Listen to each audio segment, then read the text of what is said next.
want to talk about the difference between imperial versus metric. Imperial is what they use in England and US.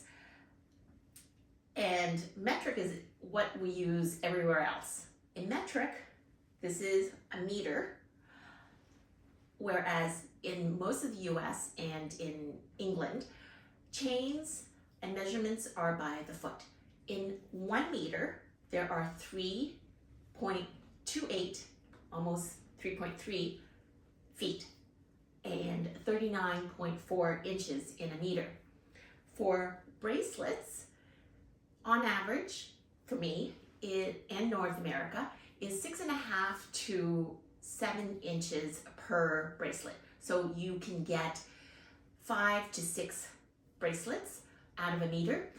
As well, for men's, the average is about 7.5 to 8.5. So you get 4 to 5 bracelets per meter. As well, for necklace, this is 16 inches right here.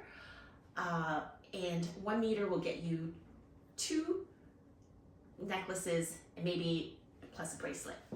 And here is an anklet. If it is at this length, it is approximately 8 to 9 inches.